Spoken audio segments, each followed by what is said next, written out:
उत्तर के साथ एक ही प्रश्न में दो या अधिक प्रश्न पूछना उत्तरदाता के लिए भ्रमित करने वाला हो सकता है।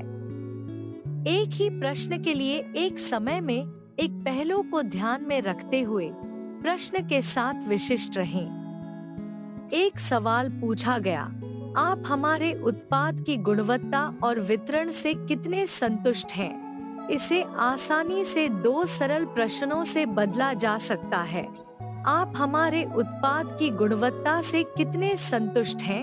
और आप उत्पाद की डिलीवरी से कितने संतुष्ट हैं?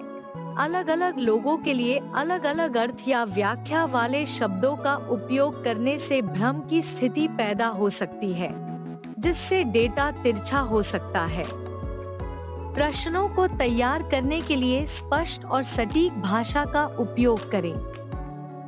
आपको हमारी सेवा की कितनी बार आवश्यकता है के बजाय हम इस प्रश्न को फिर से बना सकते हैं कि आपको प्रति माह कितनी बार हमारी सेवा की आवश्यकता है। निष्पक्ष प्रतिक्रिया देगा। लॉन्च से पहले प्रश्नावली का परीक्षण और संशोधन तटस्थ भाषा का उपयोग करने के लिए सबसे अच्छा अभ्यास है। यह हमें उन समस्याओं या त्रुटियों की पहचान करने की अनुमति देता है जो डेटा की गुणवत्ता को प्रभावित कर सकती हैं और सर्वेक्षण में बाधा डाल सकती हैं। एक पायलट सर्वेक्षण एक छोटे से नमूने के आकार के साथ भी आयोजित किया जा सकता है और प्रतिक्रिया का उपयोग प्रश्नों को संशोधित करने के लिए किया जा सकता है जो इसे स्पष्ट, तटस्थ और बड़े दर्शकों के लिए प्रासंगिक बनाता है। 2. बहुविकल्पीय प्रश्नों में विकल्पों के क्रम में परिवर्तन करें। विकल्पों के क्रम का उत्तरदाताओं पर गहरा प्रभाव पड़ता है, जो कभी-कभी महसूस करते हैं कि तीसरा विकल्प हमेशा एक निश्चित परिणाम के लिए मैप किया जाता है। यह दृष्टिकोण प्राथमिक आधार को भी समाप्त कर देता है, जहां प्रतिवादी सूची में पहले विकल्प का चयन करता है और पुनरावृत्ति पूर्वाग्रह जहां प्रतिवादी अंतिम विकल्प का विकल्प चुनता है। 3. यह सुनिश्चित करें कि एकत्र किए गए डेटा को कुशलता से और सबसे महत्वपूर्ण रूप से सुरक्षित रूप से व्यवस्थित किया गया है, जिससे विषयों की पहचान की रक्षा हो। चरण 6 परिणामों का विश्लेषण करें और कार्रवाई आइटम निर्धारित करें। सभी परिणामों को एकत्र करने और व्यवस्थित करने के बाद मूल्यवान और कार्रवाई योग्य अंतर्दृष्टि प्राप्त करने के लिए एकत्र किए गए डेटा का विश्लेषण करें। एकत्र किए गए आंकड़े गुणात्मक या मात्रात्मक हो सकते हैं।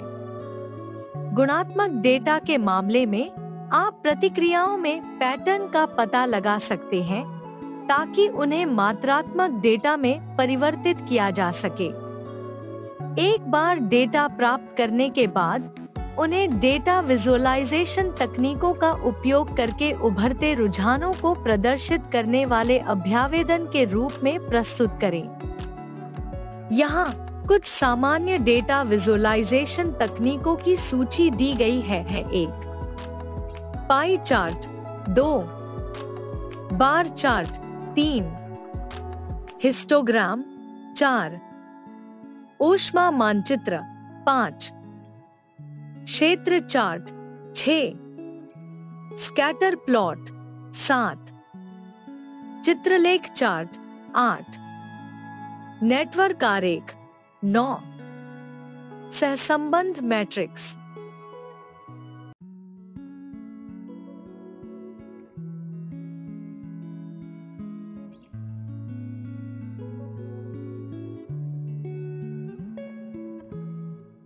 बाजार अनुसंधान एक विशिष्ट बाजार या उद्योग के बारे में जानकारी के एक व्यापक समूह को एकत्र करने, विश्लेषण करने और व्याख्या करने की प्रक्रिया है।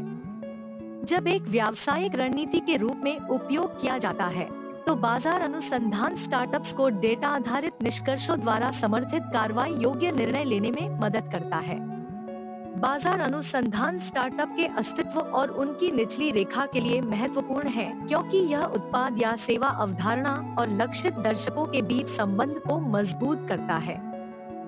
बाजार अनुसंधान प्रक्रिया में निम्नलिखित चरण शामिल हैं।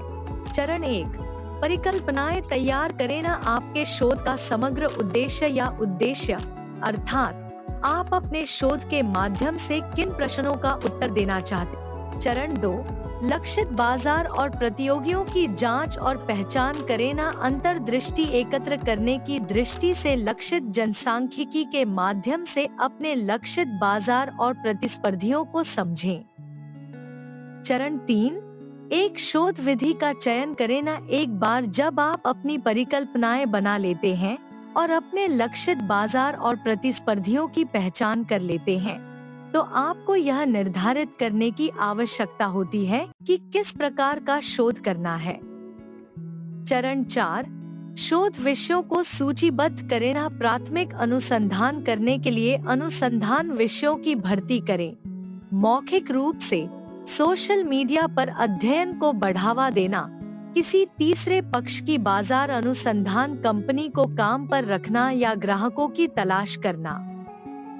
चरण 5, अनुसंधान का संचालन करें। ना शोध का संचालन करते समय पूर्वाग्रह को कम करना या समाप्त करना सुनिश्चित करें और अनुसंधान प्रश्नों को दर्शकों और परिकल्पनाओं के साथ संरेखित करें।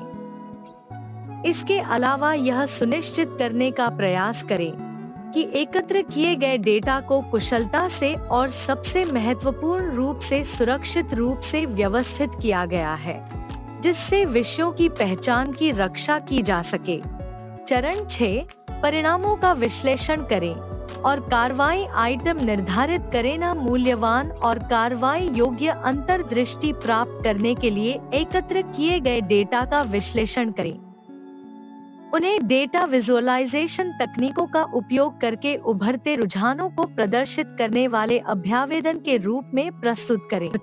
यूनिट 2, सोचिए कि आपने एक शानदार कंपनी बनाने में सिर्फ 3 साल का निवेश किया है। आपका उत्पाद उत्कृष्ट है, आपकी वेबसाइट अत्याधुनिक है, आपके कर्मचारी प्रेरित और अच्छी तरह से प्रशिक्षित हैं, और आपके वर्तमान ग्राहक आपकी पेशकश से प्यार करते हैं।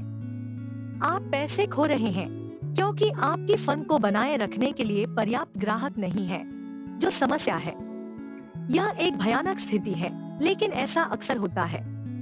इस वजह से कई अनुभवी व्यवसाय मालिक और निवेशक स्टार्टअप में निवेश करने से पहले बाजार आकार विश्लेषण करते हैं। यह इकाई इस बात की जांच करेगी कि आपके बाजार के आकार का विश्लेषण कैसे किया जाए और अपने रणनीतिक विकल्पों का मार्गदर्शन करने के लिए परिणामों का उपयोग कैसे किया जाए। यदि उद्यमी निर्णय लेने से पहले अपना शोध करते हैं, तो छोटे व्यवसाय के मालिकों के लिए हमेशा नई संभावनाएं होती हैं। एक बार कंपनी का विचार उत्पन्न होने के बाद प्रारंभिक चरणों में विचार और उद्यम की वैधता सुनिश्चित करने के लिए एक गहन मूल्यांकन शामिल होना चाहिए।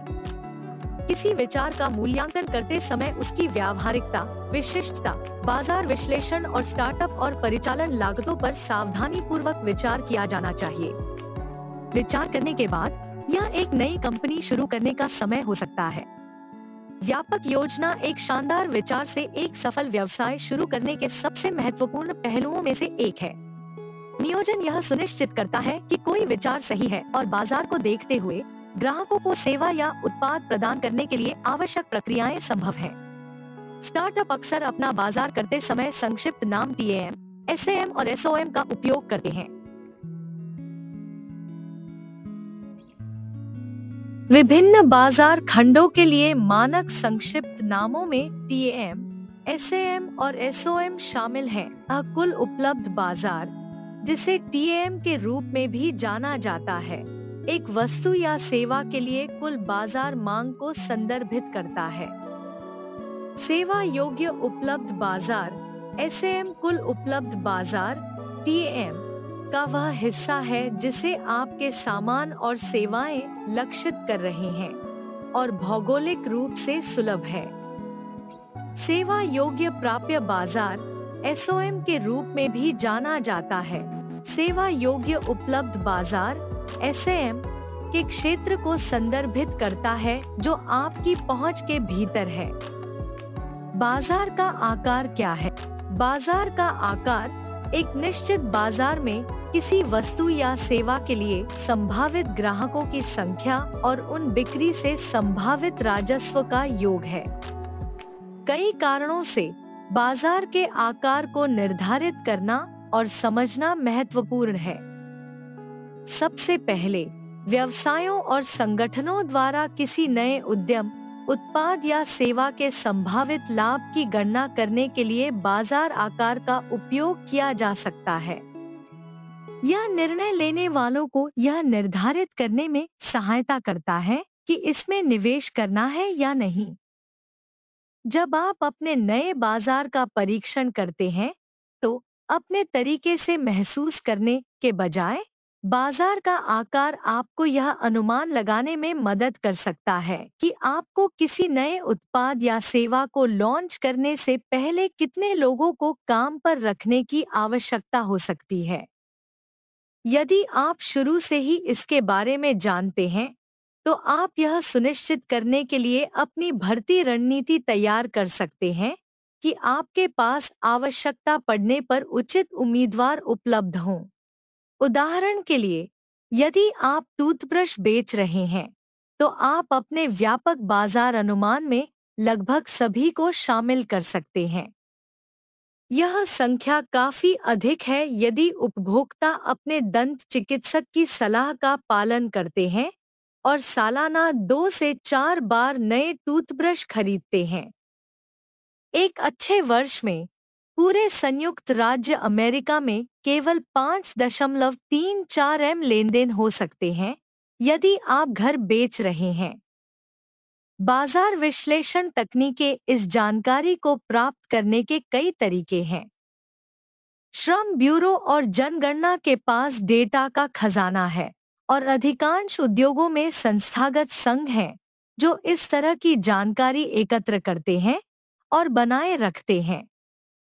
आप पढ़ाई खरीद सकते हैं या अपनी पढ़ाई को कमीशन भी दे सकते हैं। बाजार के आकार के लिए अक्सर 2 तकनीकों का उपयोग किया जाता है। एक, ऊपर नीचे बाजार का आकार सीधा होने के बावजूद ऊपर से नीचे की रणनीति अक्सर गलत और बहुत निराशावादी होती है। यह आपकी कंपनी के लिए संभावित राजस्व का अनुमान लगाने से पहले आपकी वस्तु या सेवा के लिए प्रासंगिक बाजार का आकार निर्धारित करता है। उस मामले पर विचार करें जब आपकी कंपनी शैक्षणिक संस्थानों को शैक्षिक सामग्री बेचती है। आपकी जांच के अनुसार आपके देश में 6,000 उपयुक्त स्कूल हैं। आप जानते हैं कि प्रत्येक स्कूल में औसत बिक्री लगभग $50,000 है, जो $300 मिलियन का आंकड़ा है। बेशक, यह एक हास्यास्पद रूप से आशावादी अनुमान है। इस बाजार का एक मामूली हिस्सा भी हासिल करना मुश्किल हो सकता है क्योंकि सभी स्कूलों को आपके उत्पादों की आवश्यकता नहीं होती है और वे प्रत्येक पर $50,000 खर्च करने की संभावना नहीं रखते हैं। आपको ऊपर से नीचे के दृष्टिकोण से बढ़ा-चढ़ाकर जानकारी मिलती है और आप अक्सर समझदारी से निर्णय लेने के लिए इस पर भरोसा नहीं कर सकते। 2, नीचे ऊपर, क्योंकि आप अपने सभी बाजार अनुसंधान का संचालन करते हैं और केवल सामान्यीकृत अनुमानों और रुझानों पर भरोसा नहीं करते हैं।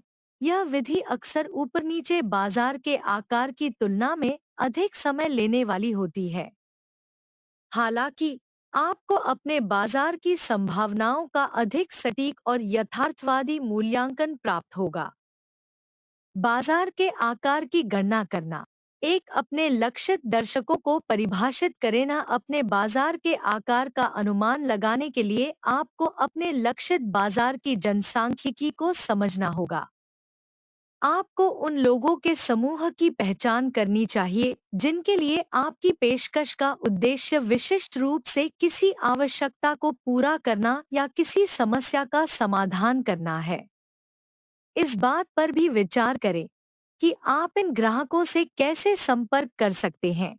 यदि आप ऐसा किफायती तरीके से नहीं कर सकते हैं, तो उन पर विचार करने का कोई फायदा नहीं है। अपने बाजार को अलग अलग खंडों में विभाजित करने के लिए बाजार विभाजन का उपयोग करें। इससे आपको प्रत्येक जनसांख्यिकी की गहरी समझ प्राप्त करने में मदद मिलेगी, जिसे आपका उत्पाद या सेवा लक्षित करेगी, जिससे आप अपनी पेशकश को उनकी अनूठी मांगों को पूरा करने के लिए बेहतर तरीके से अनुकूलित कर सकते हैं। एक बार जब आप कई बाजार खंडों को निर्धारित कर लेते हैं जो मौजूद हो सकते हैं, तो तय करें कि आप अपनी कंपनी के लिए किन क्षेत्रों को विकसित करने पर ध्यान केंद्रित करना चाहते हैं।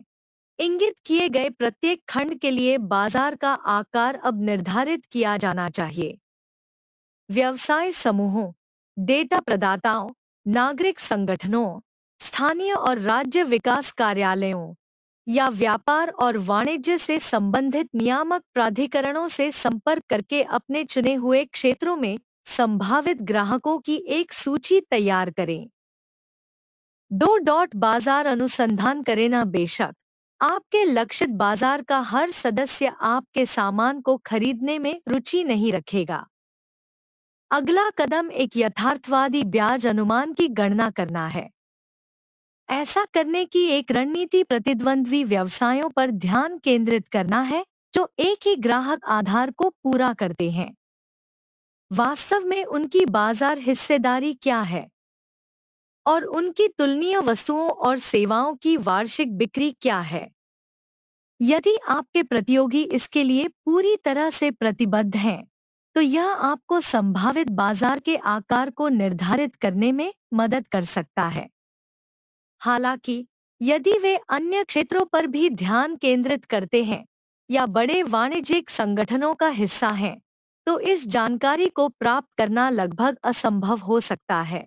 सर्वेक्षण, फोकस समूह और व्यक्तिगत साक्षात्कार रुचि का आकलन करने के लिए अतिरिक्त तरीके हैं।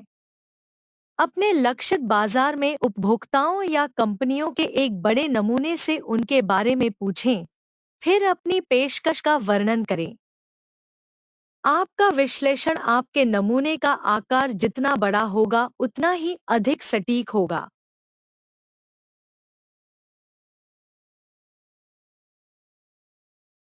इन फोकस समूहों या चुनावों से आपको मिलने वाली प्रतिक्रिया के आधार पर रूढ़िवादी निष्कर्ष निकालना महत्वपूर्ण है।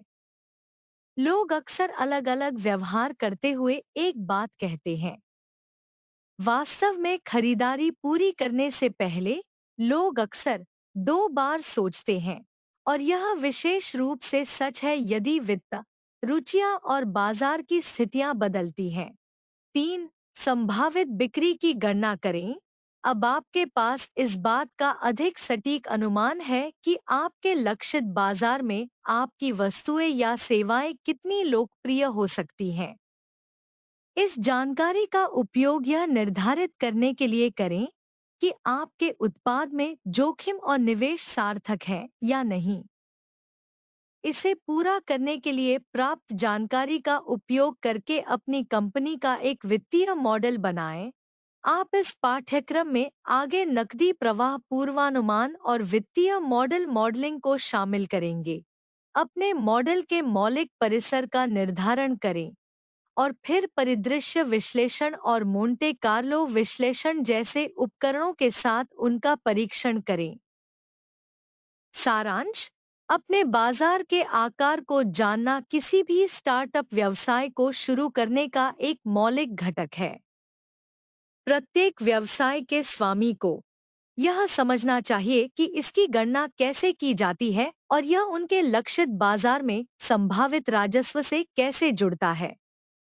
बाजार अध्ययन में बाजार के आकार, उपभोक्ताओं के प्रकार, विकास के लिए इसकी क्षमता और बाजार के एक बड़े हिस्से को जीतने के लिए आवश्यक किसी भी संभावित विज्ञापन लागत का आकलन करना शामिल है। उद्यमी को तब बाजार विश्लेषण की जांच करनी चाहिए जिसमें वर्तमान में मौजूदा व्यवसायों द्वारा नियंत्रित बाजार के अनुपात का पता लगाने के लिए बाजार का गहन मूल्यांकन और परीक्षण शामिल है। एक उद्यमी इस जानकारी को सीखकर उस बाजार हिस्सेदारी को निर्धारित करने में सक्षम होगा जो अभी भी पकड़ में है। इस समीक्षा के पूरा होने के बाद नई वस्तु या सेवा के लिए खुली बाजार हिस्सेदारी पर कब्जा करने के लिए एक पूरी तरह से विपणन योजना विकसित की जाती है। विकसित दृष्टिकोण इतना प्रभावी होना चाहिए कि लाभ कमाने के लिए एक बड़े ग्राहक आधार को आकर्षित किया जा सके। जो उद्यमी सफल होना चाहते हैं, उन्हें अपने प्रयासों को उन बाजारों में प्रवेश करने के बजाय अधूरी जरूरतों को पूरा करने पर केंद्रित करना चाहिए जो पहले से ही तुलनीय वस्तुओं या सेवाओं की पेशकश करने वाले समान व्यवसायों से भरे हुए हैं। समझदार बने। निवेशक बड़ी संख्या पसंद करते हैं, लेकिन उनके पास उन परतदार लोगों के लिए समय नहीं है जो उन्हें कृत्रिम रूप से फुलाते हैं। आपको वीसी की क्षमता के दीर्घकालिक विकास और रिटर्न की क्षमता का प्रदर्शन करने में सक्षम होना चाहिए। बस यह सुनिश्चित करें कि आप उस जानकारी और विश्लेषण के साथ अपने दावों का समर्थन कर सकते हैं जिससे आपने अपने आंकड़े और आपके द्वारा की गई धारणाओं को उत्पन्न किया है। टेकवे, अपने बाजार के आकार को जानना किसी भी स्टार्टअप व्यवसाय को शुरू करने का एक मौलिक घटक है। बाजार अध्ययन में बाजार के आकार, उपभोक्ताओं के प्रकार, विकास के लिए इसकी क्षमता और बाजार के एक बड़े हिस्से को जीतने के लिए आवश्यक किसी भी संभावित विज्ञापन लागत का आकलन करना शामिल है। समझदार बने। निवेशक बड़ी संख्या पसंद करते हैं, लेकिन उनके पास उन परतदार लोगों के लिए समय नहीं है जो उन्हें कृत्रिम रूप से फुलाते हैं। बस यह सुनिश्चित करें कि आप उस जानकारी और विश्लेषण के साथ अपने दावों का समर्थन कर सकते हैं जिससे आपने अपने आंकड़े और आपके द्वारा की गई धारणाओं को उत्पन्न किया है। टोटल एड्रेसेबल मार्केट टीएम इकाई 3। जैसा कि हमने पिछली इकाई में चर्चा की थी, टैम, सैम और सोम शब्दों का उपयोग अक्सर सलाहकारों द्वारा बाजार के आकार को निष्पादित करने के लिए किया जाता है। हालांकि ये संक्षिप्त नाम क्या दर्शाते हैं और निवेश के अवसरों का मूल्यांकन करते समय ये सहायक क्यों होते हैं? व्यावसायिक विचार के लिए बाजार का आकार सबसे महत्वपूर्ण मूल्यांकन कारकों में से एक है। यदि यह बहुत कम है, तो विचार को लागू नहीं किया जा सकता है और निवेश लाभदायक नहीं है। इस कारण से विचार के विकास के लिए वित्त प्राप्त करने के लिए किसी भी व्यवसाय मामले या व्यवसाय योजना को किसी फर्म या स्टार्टअप द्वारा प्रस्तुत किया जाना चाहिए, जिसमें बाजार के आकार का अनुमान शामिल होना चाहिए। कुल एड्रेसेबल बाजार टीएम, जिसे कुल सुलभ बाजार के रूप में भी जाना जाता है, वह संपूर्ण राजस्व अवसर है जो किसी उत्पाद या सेवा के लिए उपलब्ध होगा यदि कॉर्पोरेट वित्त संस्थान के अनुसार 100% बाजार हिस्सेदारी प्राप्त की गई थी। स्टार्टअप्स और स्थापित फर्मों को काम और आवश्यक धन के अनुमानों के आधार पर विशेष उत्पादों, ग्राहक क्षेत्रों और व्यावसायिक संभावनाओं को प्राथमिकता देनी चाहिए, जो टोटल एड्रेसेबल मार्केट टैम द्वारा प्रदान किए जाते हैं। टीएम एक मजबूत मूल्य प्रस्ताव प्रदान करता है और इस प्रश्न को संबोधित करने में सहायता करता है कि सैद्धांतिक रूप से उत्पाद कौन खरीदेगा।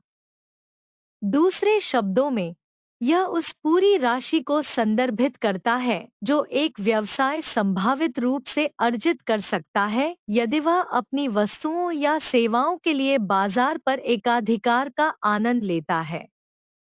कुल पता लगाने योग्य बाजार की स्थापना करते समय उस उद्योग खंड को परिभाषित करना सुनिश्चित करें जिसमें आप काम करते हैं। थियोडोर लेविट ने प्रसिद्ध रूप से 1960 में हार्वर्ड बिजनेस रिव्यू में प्रकाशित होने वाले सबसे महत्वपूर्ण निबंधों में से एक में निम्नलिखित प्रश्न उठाया, जिसका शीर्षक था मार्केटिंग मायोपिया, आपके पास किस तरह का काम है। उन्होंने निष्कर्ष निकाला कि कई रेलमार्ग दिवालियेपन के कगार पर थे क्योंकि उनका मानना था कि वे परिवहन उद्योग में थे जबकि वे वास्तव में रेलमार्ग व्यवसाय में थे। जिस तरह से पत्रकारों का मानना था कि वे दशकों तक सूचना व्यवसाय के बजाय समाचार व्यवसाय में थे, जब तक कि इंटरनेट ने समाचार पत्रों, समाचार पत्रिकाओं, रेडियो और टेलीविजन को बंद नहीं कर दिया। फिर इंटरनेट आया, सूचना का लोकतंत्रीकरण किया और पत्रकारिता उद्योग को आगे बढ़ाया। पत्रकारों को कठिन तरीके से सीखना पड़ा कि वे वास्तव में विज्ञापन और सूचना प्रसारण व्यवसाय में थे, न कि समाचार उद्योग में। इसलिए आपके संगठन के लिए कुल पता लगाने योग्य बाजार का सटीक अनुमान लगाने के लिए उस उद्योग को निर्दिष्ट करना आवश्यक है जिसमें यह काम करता है। उदाहरण एक, गर्म पेय मशीन। कल्पना कीजिए कि एक कंपनी जो गैस स्टेशनों, छोटे सुपरमार्केट या खेल क्लबों को कॉफी वेंडिंग मशीन बेचती है, वह जानना चाहती है कि उनका बाजार कितना बड़ा है और भविष्य में विस्तार के लिए क्या अवसर हैं।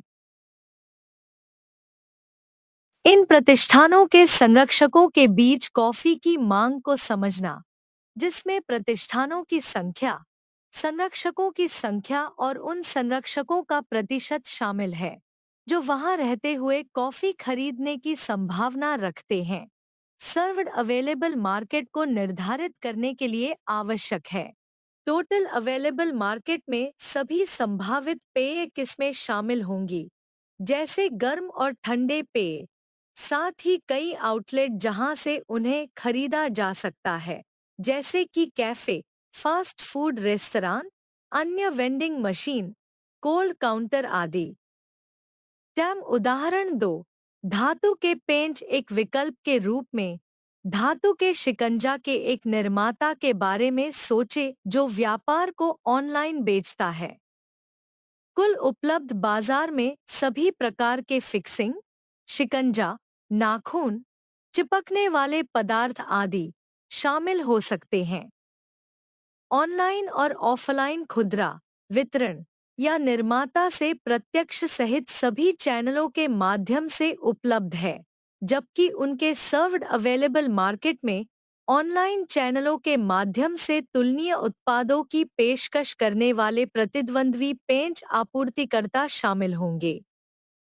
आप एक बेहतर विचार प्राप्त कर सकते हैं यदि आप नीचे दिए गए चित्र की तरह एक वेन आरेख को चित्रित करते हैं, जहां धातु शिकंजा कुल उपलब्ध बाजार का एक उपसमुच्चय है जिसमें सभी प्रकार के फिक्सिन शामिल हैं।